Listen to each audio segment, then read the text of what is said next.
Global strategy.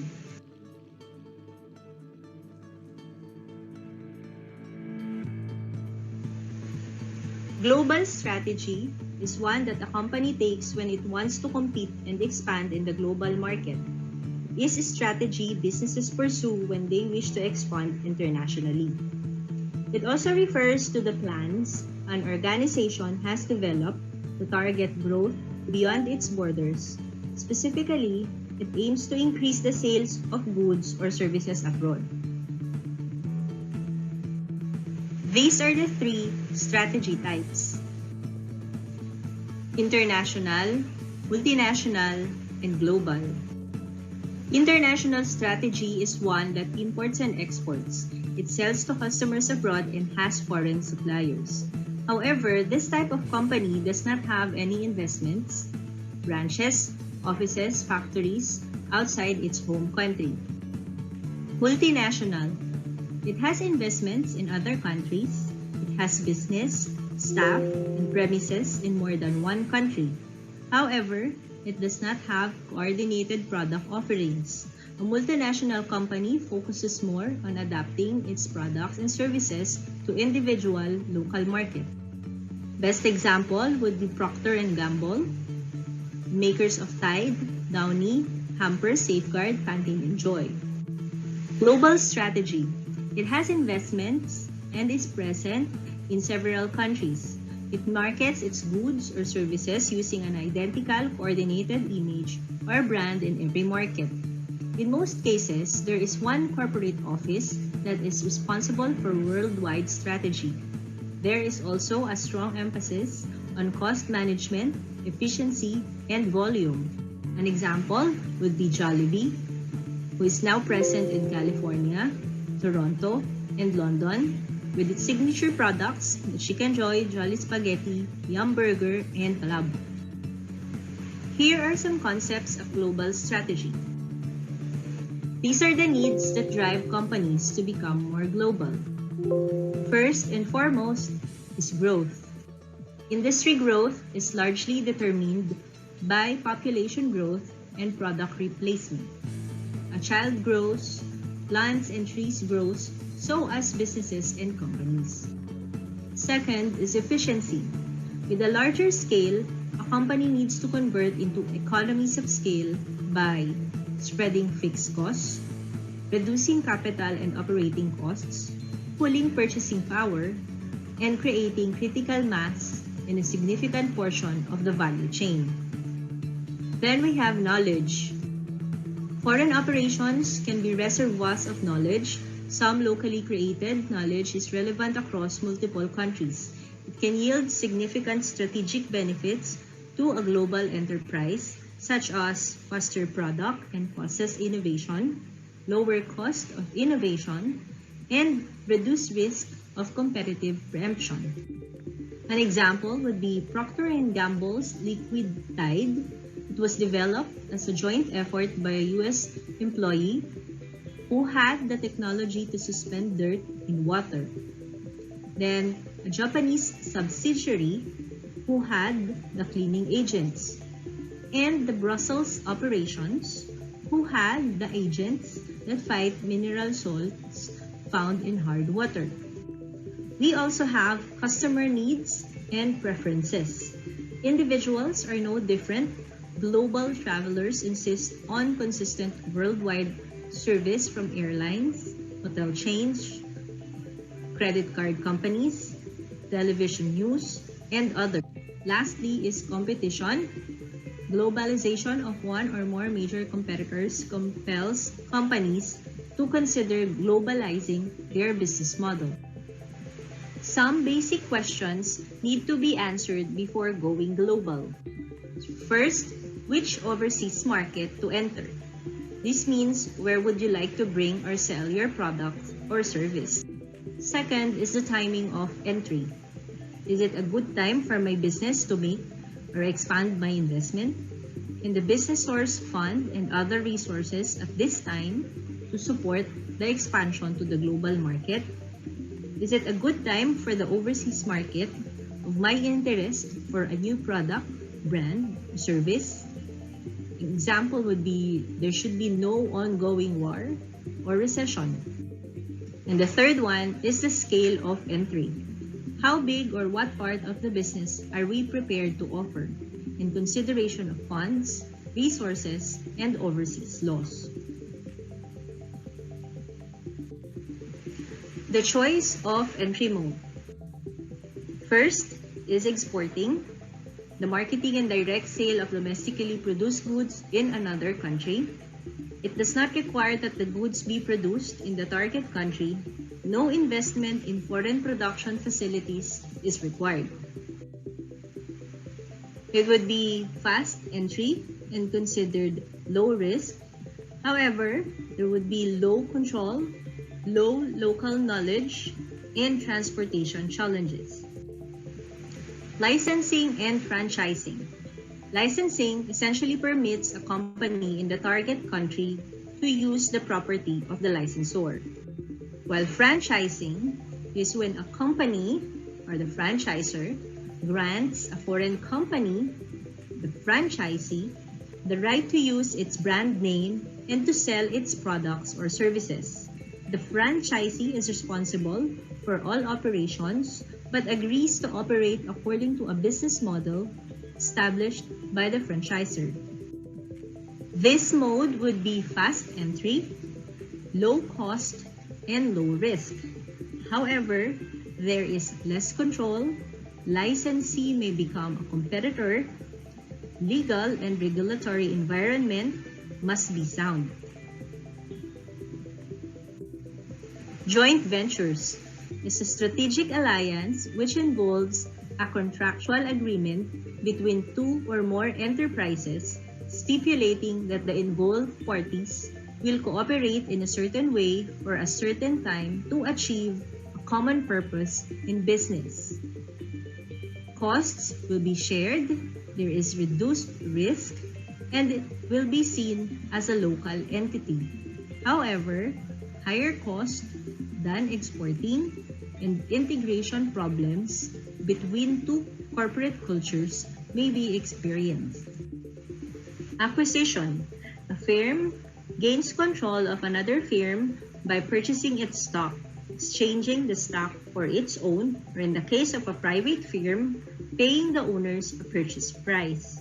It would be fast entry, and known and established operations would be beneficial. However, it may entail high cost and integration issues with home office may be experienced. Wholly owned subsidiaries. A company may purchase the resellers or early partners. Other companies may purchase a local supplier for direct control of the supply. The firm must assume all of the risk: financial, currency, economic, and political. Advantages would be gaining local market knowledge, can be seen as an insider who employs locals, and the maximum control. Disadvantages would be high cost, high risk due to unknowns, and slow entry due to setup time. These are the example of challenges that we can expect when going global. Differences in customer tastes and preference.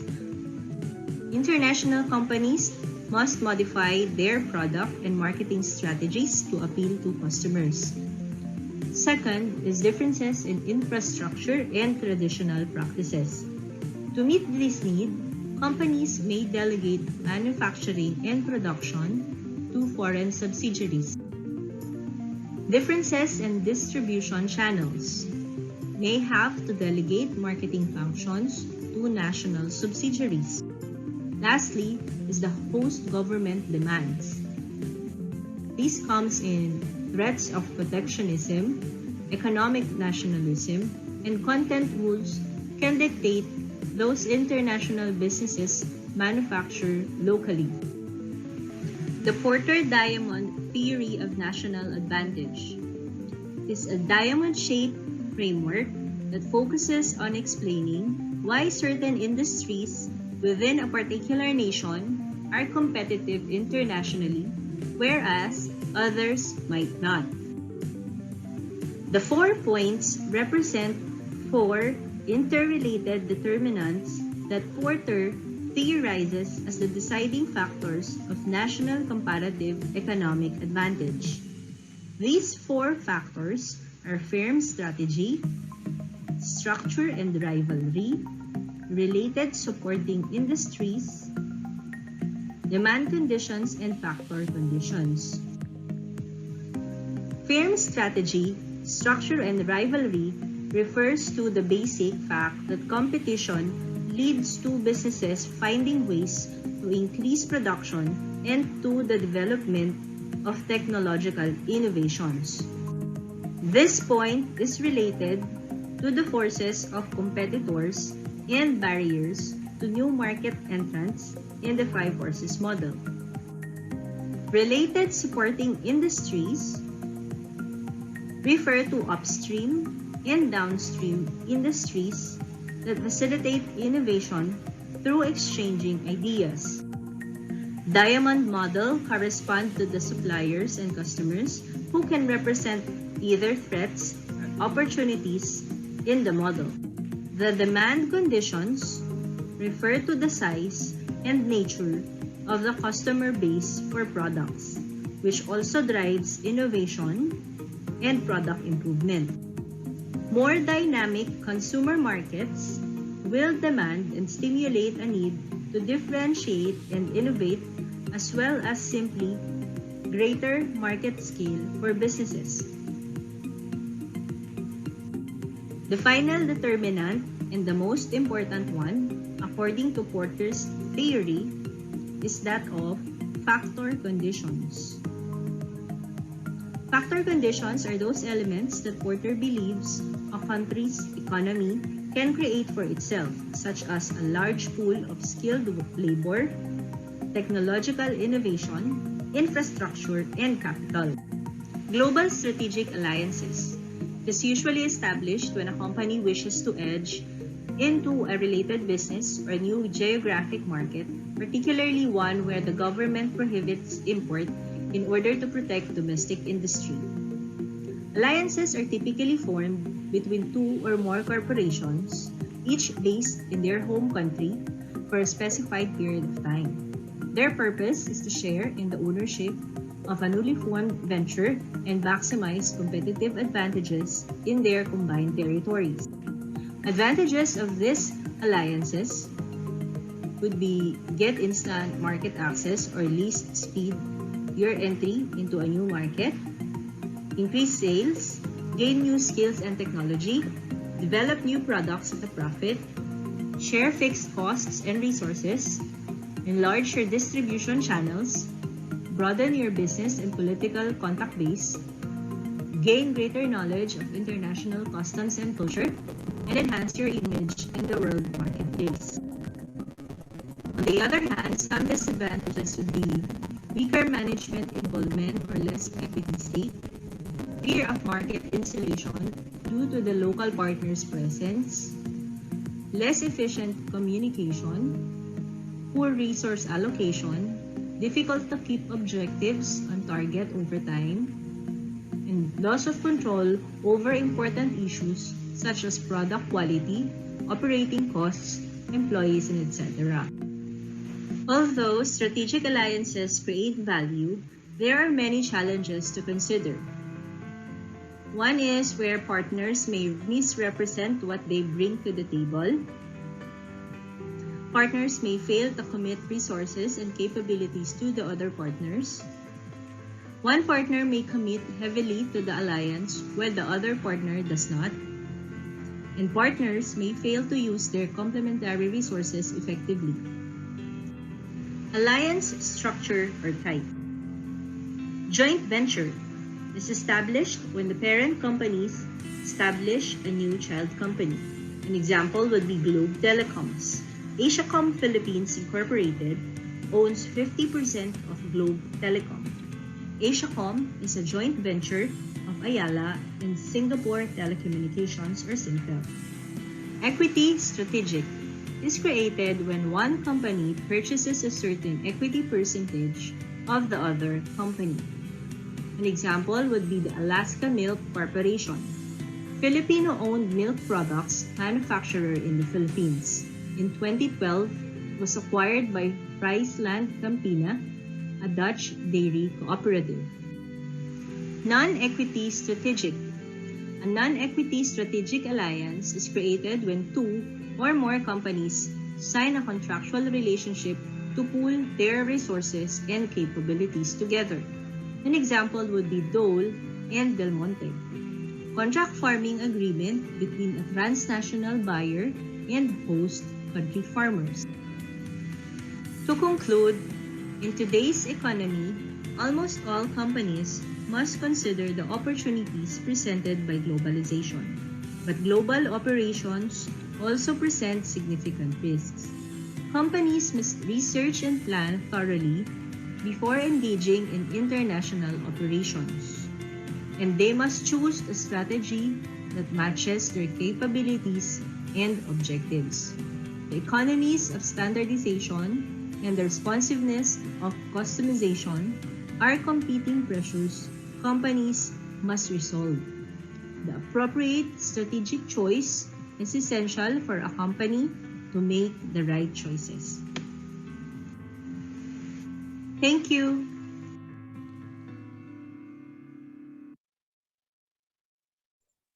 Okay, thank you very much. Again, next presenter again.